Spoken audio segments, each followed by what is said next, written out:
Welcome to Elected, a podcast for women and our active accomplices in and around Canadian politics. I'm your host, Sarah Elder Chaminara, and today my guest is the very lovely Rhiannon Hoyle, MLA from Edmonton-South. Okay, I thought you were just going to fill in the gap there. Edmonton something. Edmonton-South, yes. South. And I had the pleasure of hearing you at an Equal Voice event last night, which was a good runway into our conversation this morning. But first of all, welcome. Yes, thank you for having me, Sarah. It's lovely to finally meet you in person after supporting Madam Premier for all these years. And last night was wonderful, a wonderful opportunity to share within community about politics and being a woman and a Black woman in politics. I really enjoyed, we were chatting before we started recording that I really enjoyed the format and that your, I think, authenticity lends itself well to that kind of the event last night. Like your just level of, you were very candid, which I appreciate, because I think that's actually how we get more women in politics is by being more candid about it, not kind of absolutely being like, these are all of the best parts, and then not touching or going into like, wow, this is really hard. Or my marriage, it was you have to work on it. You have to work on all these things. Like you touched on so many different things. Do you find that would you have maybe gotten into politics earlier if there had been maybe a different level of candor with conversations that you were privy to about running at the first time? Yeah, that's a great question. I mean, for me, being a politician wasn't the goal. And I mentioned that last night. So I don't know if I would have done it necessarily any sooner. However, I was trying to figure out, does this industry, can it work with the life that I want personally, right? Because we've got many goals in life and there's professional and personal, and they really need to be able to complement each other if you want to truly succeed and be the best you can be. So definitely, I would say, if I had women that I could speak to, racialized women, women who are Black, any of those combinations that weren't afraid of being vulnerable to share what it really entails. Absolutely. That probably would have done that maybe a little sooner, but maybe not too. Well, I love that you talked last night about, and I'll probably refer to the event last night a few times, but I'll provide context. So you talked about being approached to run by like Raki Pancholi and Janice Irwin and saying no multiple times. And that was for a particular riding. For a riding. That was because of a particular riding. Okay. And because I had, that wasn't no because of, I know there's that statistic that women need to be asked many times. Yes. So the no was because I had just finished my municipal election and really have been campaigning. Very close. Yeah. So lost by 0.18% of the vote. It was a 2-year process of planning and then actually campaigning during COVID. And there was a potential race opening within 2 months, a nomination race. I was not at a point where I wanted to run a nomination race that close. So the no was because I know my value. I know my capacity, and it's okay to also sit out of an election if you are not ready. So it was no from that perspective. Okay. So you weren't saying no to running. It was just not the right circumstance. It was all too soon, too quick. But what ended up happening? So I ended up running, but it took months later. So it was months later because I had, there's a vetting process in partisan politics, and that vetting process, you typically, either the party would have options of ridings that they're opening for nomination races. And at that time, there was just Edmonton-South West, and I had said no to that. So I had applied without putting a riding. So it was many months later. And also the decision to run under a partisan lens and making sure that's what I wanted to do, because I'm somebody who, once I decide to do that, I'm going to stay with it. I have integrity, and it's going to be, that's it. That's it for life in terms of running under the banner I am under proudly as the Alberta NDP. Well, I wanted to ask, because did you find that difficult? I mean, was it hard to move towards running under the banner of the NDP? It wasn't for me. It wasn't for you. Absolutely not. It's just for me was a time where I just, running municipally just before running a nomination race a few months later, I was already in the mindset that this is not the time to sit out of politics. This is the time to all the things we think and all the things we advocate for to put that into action and have our voices heard. So yeah. I was ready for it, but also happy to sit out if it didn't suit me. I think that doing it on your own terms is something that we don't talk enough about, because it's just kind of like, oh, there's an opportunity. I have to do it now. Otherwise I'm going to miss the window. Yes. Right? Yes. Oh, that's, yeah. Waiting can be hard, especially because it's years, not months usually. It is years. It's between election cycles. Yeah, exactly. So what advice do you have for someone who thinks like that? Or maybe because honestly, they probably get a lot of pressure. People to be like, no, you need to do it now. Like, this is the time. Yep. You said, knowing your worth and your value, and your circumstances, like the window doesn't close forever. It doesn't. And I think, this relates to many women issues of, as a woman, and this is a blanket set of things I'm saying. Every woman or those who identify as women do not fall into this category necessarily. But there is that level of I need to be this, and this is kind of the patriarchal society we're in. I need to be perfect. I need to have X amount of education, X amount of experience before I run. So there's that paralysis and self-judgment and that self-worth. So there's work to be done there for sure. And timing is everything in politics. I do believe that, but I think it starts with knowing who you are, why you want to run personally. It's a lot of people ask women to run, and we know for years you've got to ask women at least 7, 8 times. Sometimes the stats say even higher. But you as a person really need to know why you want to do this, because it is not an easy profession. It is a lot of fun, and it's, dynamic, and you can make a lot of great impact and change, but it's also grueling, and it's intense, and it's demanding. And so there's some self-work that needs to be done. And I think we don't talk enough about that with women, of what it really what do you need to do to prepare before you run? Because there's the mechanics and the campaigning piece, but I think that those who succeed and do really well and make great impact have to do that inner work. And we need to have organizations that are helping creating those spaces to help women understand that piece of running. Well, especially because of, the social media aspect of the job, and even the personal security aspect of it now increasingly.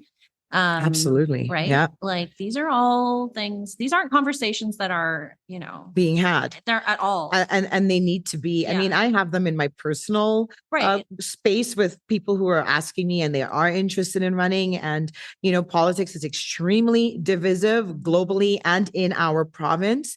And when we have certain rhetoric being spoken of publicly, it definitely impacts the safety of politicians, and especially women. That has always been an issue, and that has been increased. Like, it is increased. So there's that capacity there, and the comfort of being in all of that. But all of that said, I really don't want women to feel discouraged in running. It's just being battle ready. It's a bit about being battle ready. Right? Love it. Yeah. I think of it as terms of like suiting up, right? Yeah. You've got the tactics, the strategies, the right tools, all of those things. People helping you, maybe emotionally, family, campaign. Like, you've got all of these things, right? But then you're also being like, okay, the conversations about security, the conversations about social media, the conversations around, all of the things that, we should honestly, I wish we didn't have to talk about and prepare for now, but you do. You do. Because you have to gear up, because women have to, like, I want you to stay in the arena, right? Well, and that's the other piece. So the other piece is, the willingness to put yourself out there and be vulnerable. And with that, one of the things, for me, one of the most important things, it was for me, but also I would say for women, is you really need to build a very strong support network. And, that what that means, what that looks like, whether you're single, whether you're married. You need to form a group of people. I said this last night, that invest in you. And that means building strong relationships, even before you're thinking of running. I think that helps you in any leadership role, in the job, market. All of that is building relationships that you have people that you can rely on in different capacities of your life. And you do that for each other. So it's not, it's not one way. No, it's a give and take throughout everybody's journey. But women need that. I can tell you, I would not be here if it wasn't for my just amazing husband, who just created the space for me to just be who I am throughout our marriage. And it is going to be 20 years this year. I can't believe it's that long. It feels like 5 or less that we've been together. But so having a partner, it doesn't have to be within a marriage, having a partner or a group of friends that create that space and are that soundboard and that soft place to fall, but also friends. And it may not even be friends you've had for 10 years, 5 years, 20 years. I have met people within the last 4 years, 3 years, who are chosen family, who have my back in this. And some of them now work for me. So it's identifying who those people are, not being afraid to build those strong relationships of support, and identifying your needs.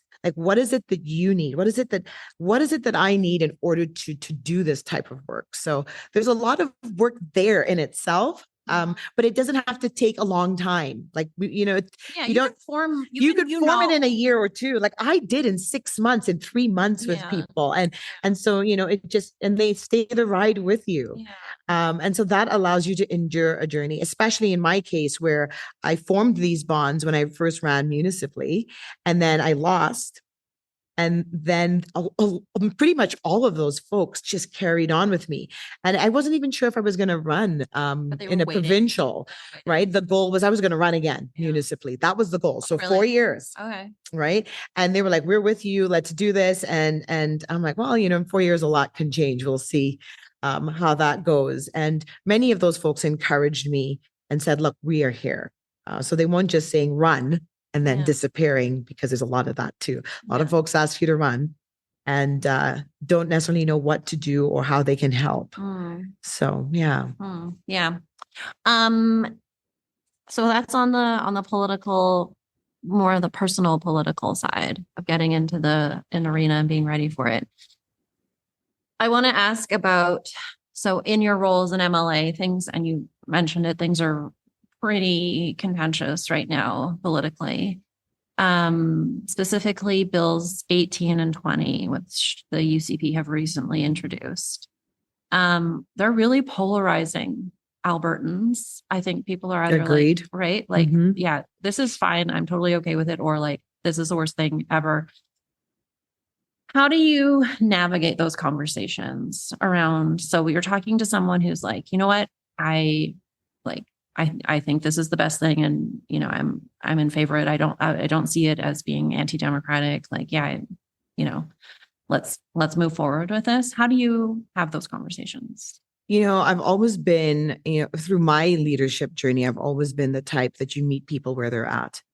Whether I agree or disagree personally is something that I tend to put aside when I'm meeting folks.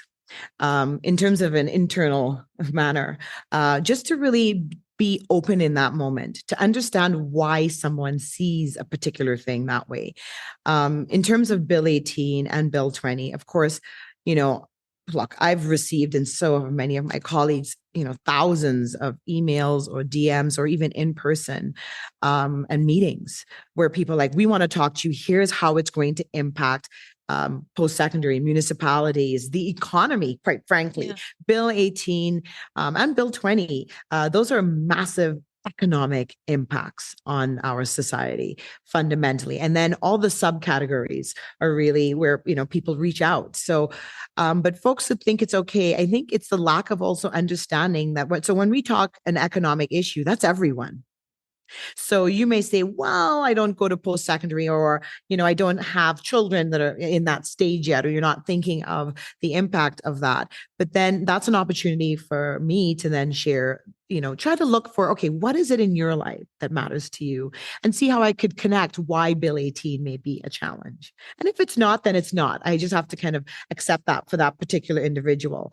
But I'm here to serve the folks that are in my riding and also in Alberta who did not vote for this government and who do not agree with this government, and make sure that we hold this government accountable to all Albertans and not just a particular group of Albertans. Well, even people who voted for the UCP. Correct. Right? They're still your constituents, and you can, and I serve them well and proudly. Yeah. But you can still have those conversations with them, because they might not everyone agrees with, right? Just because you vote for someone or some party doesn't mean that, you're going to toe the line on 100% of everything, right? Absolutely. And I actually have had, talking about that, many UCP supporters and voters who are vehemently against Bill 18 and Bill 20, and even the South Edmonton Hospital in my riding. I had a UCP voter who said, look, I'm a conservative. I'm a staunch conservative. I've voted conservative my whole life. I've voted for UCP, but I don't care how they do it. We need shovels in the ground to build that hospital. And he used expletives, but he was really upset. So, right. So those folks are reaching out to me and having the conversations with me. Well, that's a good opportunity for you. Absolutely. Yeah. You talked last night about, you said, well, and it was a good reminder about, May 29th being the 1-year anniversary of getting elected. So it's the second day. So 27 days. Can you believe it's already been a year? Yes and no. Yeah. It's both. Yes, because it feels like more than a year has gone by. It's been such an information overload and intense year. This current government has released a lot of bills and a lot of contentious, divisive bills, motions. And so it's been very, very busy. But I've been enjoying it as well. It's been a wonderful year, and I'm really honored and I know the privilege of this, and I don't take a single day of this opportunity that the folks in Edmonton-South gave me for granted. But, it's also, wow, it's almost a year, and I really haven't had a moment to digest, to digest the fact that I am an MLA, quite frankly, because as soon as you win, you get to work. You don't really get much time to celebrate. Maybe or even a birthday party. Yeah, that would be a great idea. A cake smash. Yeah. I love that idea. Maybe I will with my team. Yeah. In our constituency office and see. That's a great idea. But it's going to be a year. And it also is a reminder of how the time goes by quickly, and that a 4-year term seems like a long time when you're just before the start of that term. And if you are lucky enough to get elected, but it's not. We're already a year in.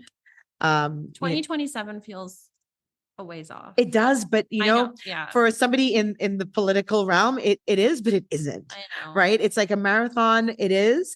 But it's also a bit of a sprint, because you're looking at a year to 2 years out from election. We're 3 years out, but that means, when you look at a year to 2 years out, you've got to be ready for campaigning. And also next year, there could be a federal election. There will be municipal elections. Oh boy, we have a lot of elections. There's a lot of people are going to be voters. We're all going to be very exhausted, and that's a consideration there too. But this is not the time. I always tell everyone, especially youth, but everybody, this is not the time to sit out of politics.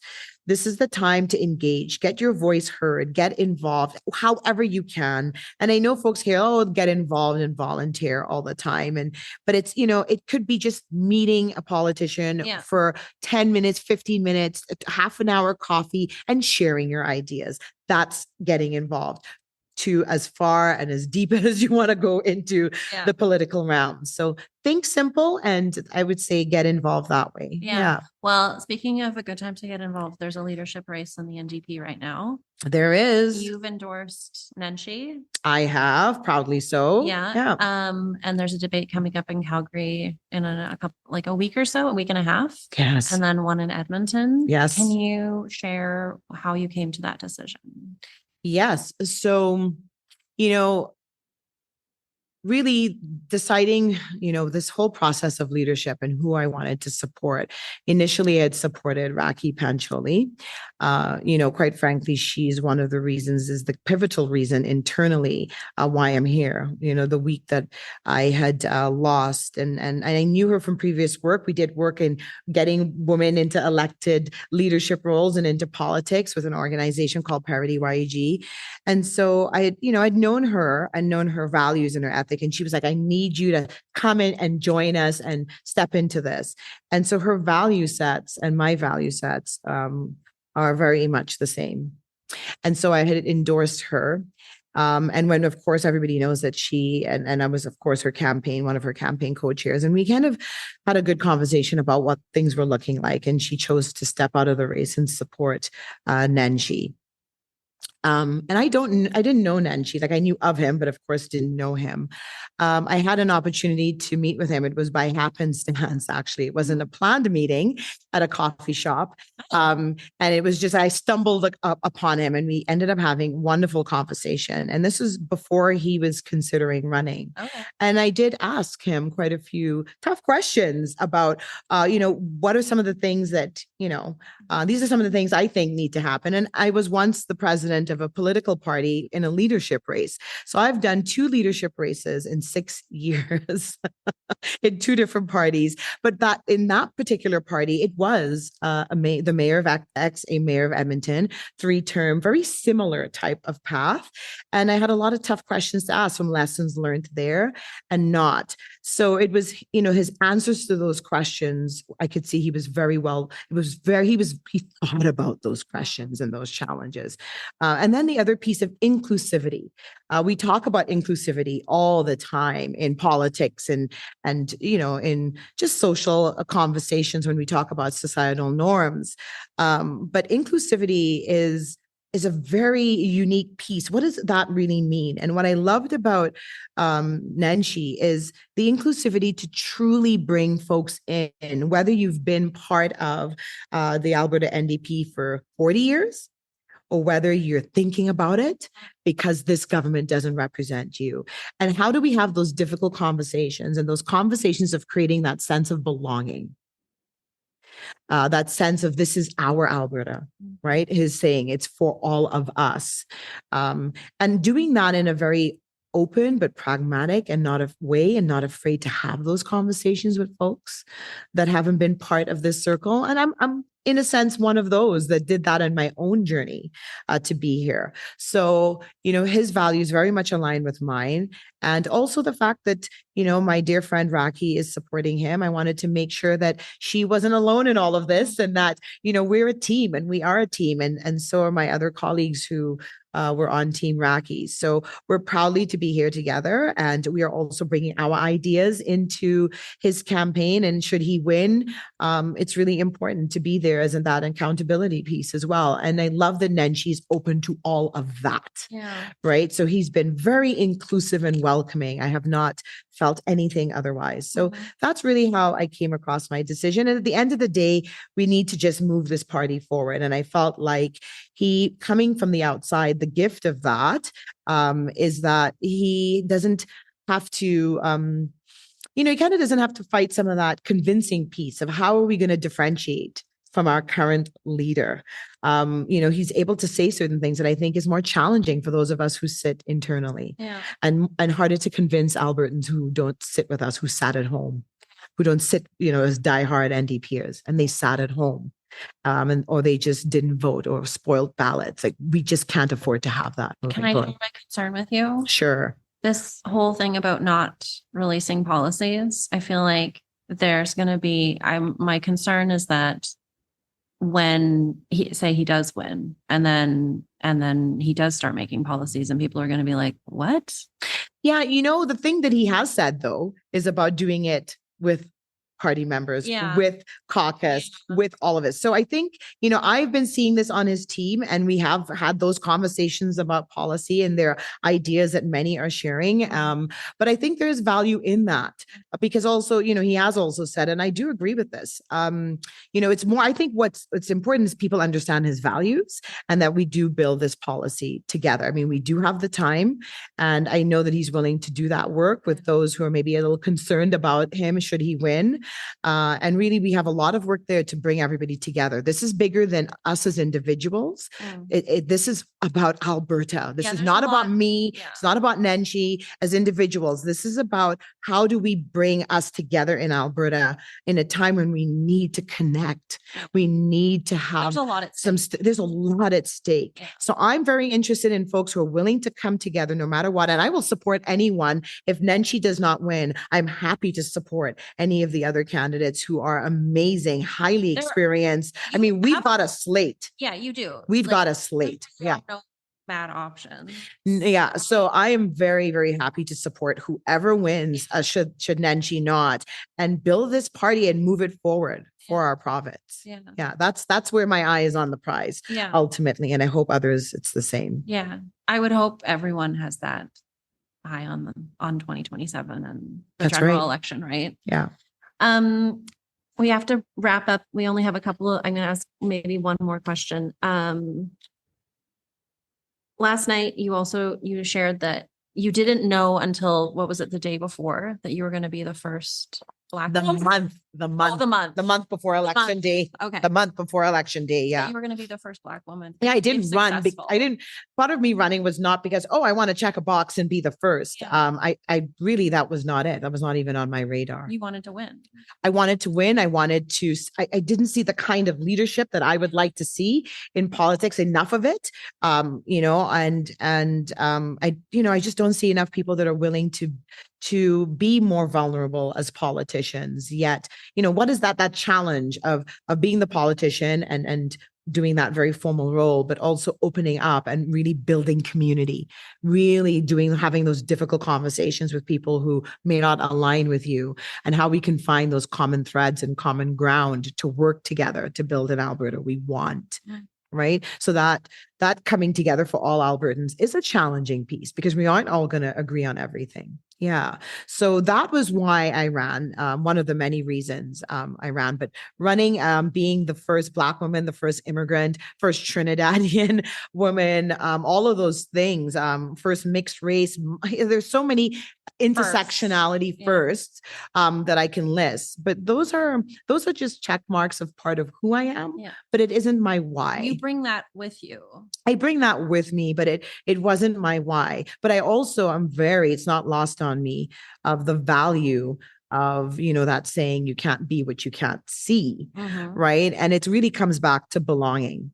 When you're able to see that you are part of the fabric of society through leadership, and that at least someone is speaking from a perspective and a lens that you belong to, then it means that you are actually part of society, that you are valued and considered in the decision making. That's why really, that for me, being the first Black woman, that's really the meaning of it. It's not the identity piece as much as is the fact that like when I won, I had actually a conservative woman say to me, she was quite excited, a conservative Black woman, to see that I was running and that I would be the first.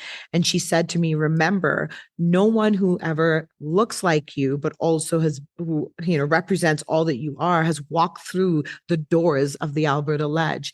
And remember that you deserve to be there, because our voices have never been considered in the decision-making or even speaking in the House on behalf of. And I'm not here just for Black folks, I'm here for everyone, but it's just having that lived experience and perspective there, something I can't take off or hide and put back on. I am what I am. Yeah, it's the intersectionality of it, right? And that, when you're around that table, you're having different conversations. Yeah. And that label wasn't something that I gave myself. It was something just based on fact and on research. So, yeah. So, Well, I mean, even in the room last night, because all too often, like political events, even ones, centered around women, it is overwhelmingly white women. mhm. And the conversations that I had with people at the event were, like there's a great deal of meaning to seeing you up on that stage and being, an MLA, and little girls are going to see you and want to Yeah, be you. I will share a story that yeah, it actually chokes me up a lot every time I think about it. And it was when I was just elected. Because I said it in the room last night, and it's true. I don't necessarily know the impact of me being the first, right? And I probably may never know that till after I'm out of politics, or maybe never really fully know that. But when I had just gotten elected, and actually it was our first time in the house, and we were heading to the chamber, and I was walking with a few of my colleagues, and they have school tours in the ledge, and we were just at Members Way, and it was the first time we were going, so it was very exciting for me and all of us. First day of school. It's like first day of school, and we were all suited up and walking through the Members Way and going up to the ledge, and there was a tour, and they were just where we need to scan to get in, and this group of students were there, and it was quite a diverse group of students, and they were with their teacher at security. And the students were like, "Oh my gosh, it's the MLAs, it's the MLAs." And they got so excited. And, there were kids who saw me, and there were Black girls wearing hijab. They were brown girls. They were mixed race girls and boys, white kids. It was a really beautiful mix. And a few of them went, "Oh my goodness, it's MLA Hoyle, MLA Hoyle." And they knew that I was the first Black woman. And I had a group of these racialized girls look at me, and they wanted to touch me. It was such a weird experience. And they were touching me as if I was this, to almost say, is this really there? And I had this young, beautiful South Asian girl look at me, and she's like, "I want to be like you. And how do I be like you?" And I said, and the young hijabi Black girl said the same thing. And they're like, "What do I do? What do I do?" And I just said, stay in school, do well. And just, anytime you want to reach out to me. And it was there was a young white boy who said the same thing. Like, he's like, "I'm so proud of you." And it brought me to tears, because here are these, like, they were maybe grade 5 or grade 6. And I was so choked because I could feel viscerally the impact of just my presence. I hadn't even done anything yet. Wow. So it was a way to get introduced into the house in that sense, and to see that impact with girls, boys, everybody, any gender. I don't know, where the kids were at that point, but and multiple races. So it wasn't just only Black kids responding to me. It was everyone. Yeah. No. Well, maybe that's actually an idea for the legislature for the next, or, if you happen to be lucky enough to form government, maybe have all kinds of kids outside of the chamber. Yes. Yeah. Like like school groups. Yeah. To come in. Right? And that's one of the most fun parts of the job, is seeing the kids come in and talking to them and answering their questions, when we can. And so, So that was a beautiful start to being an MLA and just getting elected. And here we are, as you said, almost 1 year later. Yeah. So I know the impact is there. I don't feel it every day, but I'm going to continue to do my best and represent all the communities that I belong to the best of my ability, and Alberta. Yeah. Yeah. Well, good luck. Thank you. And thank you for having me, Sarah. I hope this isn't the first time we're meeting. I hope it's not the last. No, but I've been supporting Madam Premier for years. And you've had you have friends that have, have supported you out during. Yes. And years ago, I'm like, "Hey, I will model for you." And we never got that opportunity, but it's going to happen again. Yeah, it's wonderful. And all the success with you and Madam Premier as well. Thanks. Thank you.